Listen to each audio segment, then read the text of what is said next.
Yeah బాగుంది. ఇది ఇది రెగ్యులర్ మూవీలా కాదు. సో అది 3.5 4.5 అట్లా రేటింగ్ ఆ టైప్ మూవీ కాదు ఇది. ఓవరాల్గా మూవీ బాగుంది. యాక్చువల్లీ నేను తెలంగాణకు సంబంధించిన వాడిని కాబట్టి నాకు ఏపీ అనేది స్టేట్ బైఫర్కేషన్ అయిన తర్వాత పెద్దగా మనకి పక్క రాష్ట్రాలు కర్ణాటక, కేరళ, మహారాష్ట్ర ఎంతనో నా ఏపీ అయినా అంతే మనకి. కానీ ఇంతకుముందు జగన్ జగన్ జగన్ అని పిలుస్తుండే. మూవీ చూసిన తర్వాత మాత్రం రెస్పెక్ట్ పెరిగి, అంటే what is he as a person, what is his history, what is his morals, ethics, అవన్నీ వాట్ ఆర్ హిజ్ గట్స్, వాళ్ళ ఫాదర్ పెంపకం, వైఎస్ రాజశేఖర రెడ్డి గారి పెంపకం, ఇవన్నీ చూసిన తర్వాత జగన్ అని పిలవరు. మూవీ చూసిన వాళ్ళు వైఎస్ జగన్ మోహన్ రెడ్డి గారు అని పిలుస్తారు. సో మూవీ మొత్తం బాగుంది. కానీ దీంట్లో ఒకరిని జగన్ గారిని హీరోలో చూపించడంలో నాకు ఎటువంటి ప్రాబ్లం లేదు. నేను ఏ పార్టీకి సంబంధించిన వాడిని కాదు. కానీ ఒకరిని హీరోలో చూపించడం కోసం ఒకరిని విలన్లా చూపించాల్సి వస్తుంది, సినిమాటిక్ లిబర్టీ. దానికి చంద్రబాబు నాయుడుని విలన్లాగా అయితే చూపించడం కాదు, ఫ్యాక్టే చూపించారు. అంటే ఫ్యాక్ట్ కూడా నాకు తెలీదు అది నిజమా కాదా ఎంతవరకు అనేది. కానీ సోనియా గాంధీ గారిని విలన్లా చూపించే ప్రయత్నం అయితే ఫస్ట్ నుంచి చేస్తున్నారు.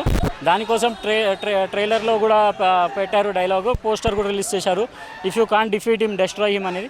నేను ప్రూఫ్ అడిగాను డైరెక్టర్ మహీవీర గారిని, ప్రూఫ్ ఉందా, సోనియా గాంధీని విలన్లా చూస్తున్నారు కదా, ఆమె అలా అన్నది అని ప్రూఫ్ ఉందా చూపించండి అని అన్నాను.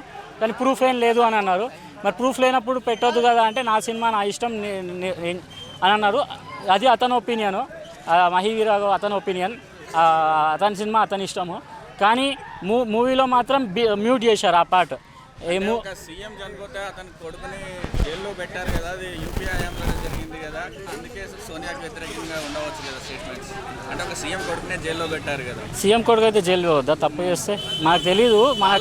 కదా వెళ్ళినప్పుడు వాళ్ళ పార్టీ కాదనుకుంటా మేబీ.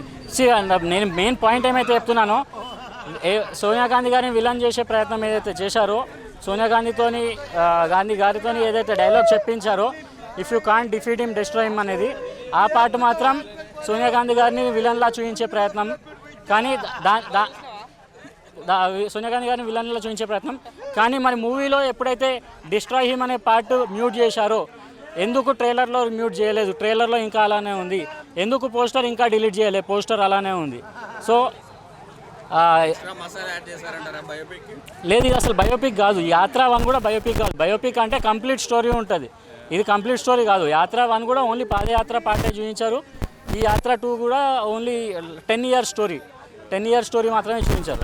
తన అభిమాన నాయకుడిని, మన మహీరావు అభిమాన నాయకుడిని ఏ విధంగా అయితే ఎక్స్పోజ్ చేశాడు, అదే అభిమానంగా మనం కూడా చూడాలని చూపించాడు. అంతే విధంగా ఆ రోజు ఆ నాటి పరిస్థితులు చూసుకొని రాజశేఖర రెడ్డి గారు ఏ విధంగా అయితే కాంగ్రెస్ పార్టీ నిలబెట్టిందో, కాంగ్రెస్ పార్టీని రాజశేఖర రెడ్డి గారు ఏ విధంగా నిలబెట్టారు, అదేవిధంగా చూసుకుంటే జగన్మోహన్ రెడ్డి గారు అదే విధంగా కాంగ్రెస్ పార్టీని ఎంతగానో కుంగదీసినా కానీ ఏమాత్రం భయపడకుండా 170 స్థానాలకి 151 స్థానాలకి తన విజయ సంకల్పం ఎలా ఉందో ఈ సినిమా ద్వారా చూపించారు. ప్రతి ఒక్క జగనన్న అభిమాని, అదేవిధంగా ప్రతి తెలుగు రాష్ట్రంలో ఉన్న ప్రతి ఒక్కరు వైఎస్ఆర్ అభిమానులు మాత్రమే, జగన్ అభిమానులు మాత్రం కాళ్ళ ఎగరేసుకొని చెప్పొచ్చు, జగన్ అన్న సినిమా కాదు మా సినిమా అని చెప్పొచ్చు. జై జగన్. లేదండి, సినిమా అవకాశం లేదు, తీసేశాడు. అది కూడా 2014 ఓడిపోయినప్పుడు కొంచెం చూపించాడు అంతే. తర్వాత పాదయాత్ర ఎక్కువ కాన్సన్ట్రేట్ చేశాడు. అంత చాలా నైస్గా చూపించాడు. తెలుగుదేశాన్ని కూడా విమర్శ అనేది ఏం లేదు. డైరెక్ట్గా Jagan character, GO character 100%. Jagan నేను లైవ్లో చూసినప్పుడు కూడా సేమ్ అట్లే ఉంటాడు, ఎక్కడ మిస్ కాలేదు అంతే. హెయిర్ స్టైల్ కానీ సేవింగ్ కానీ అంత సేమ్, అంతా జగన్ డిట్టో అంతే. యాక్చువల్లీ ఏమండి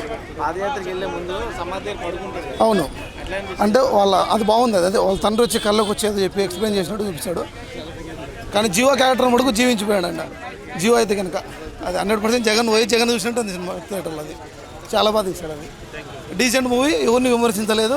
తెలుగుదేశాన్ని కూడా చాలా కొంచెం చంద్రబాబు నాయుడు ఎలక్షన్ ముందర ఆయన రాజకీయ చతురత కూడా కరెక్ట్గా చూపించినాడు. అది ఎక్కడే కానీ మిస్ చేయలేదు, సినిమాని అయితే మిస్లీడ్ చేయలేదు కూడా. ఇప్పుడు ఎవరైనా లోలో ఉన్నారనుకోండి, మనం కుంగిపోతాం. అలాంటి వాళ్ళు ఈ సినిమా చూస్తే చాలా హ్యాపీగా ఫీల్ అవుతాం అంతే. ఏం చెప్పానండి, ఇప్పుడు ఎవరైనా లోగా ఉన్నారనుకోండి మనం కుంగిపోతాం కదా, కానీ జగన్ కుంగిపోలే కదా. సో ఈ సినిమా చూస్తే అలాంటి ధైర్యం వస్తుంది మనకి అంతే. అన్న సినిమా గురించి చెప్పాలంటే, రామాయణంలో దేవుడు ఎవరన్నా? రాముడు. మహాభారతంలో కృష్ణుడు. ఈ రాజ్యంలో జగనన్న దేవుడు అన్న. అలా చూపించాను సినిమాని. సినిమా సూపర్ అన్న. సినిమా గురించి చెప్పే వాటి లేవు. మా జగనన్న ఫైర్. మా జగన్ అన్న ఫైర్ అన్న. సినిమా గురించి చెప్పే అవకాశం లేవు అసలు. ఏదైతే కేజీఎఫ్లో ఆ రామకృష్ణ బేడి అమ్మకి ఇచ్చిన మాట కోసం ఢిల్లీని ఉచ్చపోయించాడో, ఇదే మా జగన్ నాన్నకి ఇచ్చిన మాట కోసం ఢిల్లీని ఉచ్చపోయించిన అన్న. ఇది మా జగన్ అన్న. సినిమా సూపర్ అన్న. నెగిటివ్ ఏం లేదు అసలు. దీనిలో పవన్ కళ్యాణ్ లేరు అసలు. సినిమా లేదు, పవన్ కళ్యాణ్ లేదు. పవన్ కళ్యాణ్ ఒక మాట ఉంది, తోక ముక్కలేని పార్టీ పవన్ కళ్యాణ్ పార్టీ. అది ఒక్కటి దీంట్లో ఉంది అంతే, మిగతా ఏం లేవన్న ఇందులో. అది మంచిగా చూపించారన్న. దాంట్లో మంచిగా చూపించాను క్యారెక్టర్. నిజంగా విలనే కదా ఏమా, రియల్ లైఫ్ విలన్ కదా ఏమా. ఆయన real life hero, real life villain ఏమా నిజంగా చూపించారు. లేదన్న సినిమా లేదన్న. సినిమాలో అసలు లేదు. ఓన్లీ జగన్. సినిమా ఉన్న క్యారెక్టర్లు 3 క్యారెక్టర్లు. వైఎస్ షర్మిల, జగన్, భారతి. వీళ్ళు 3 ఉండేది. లేదన్న.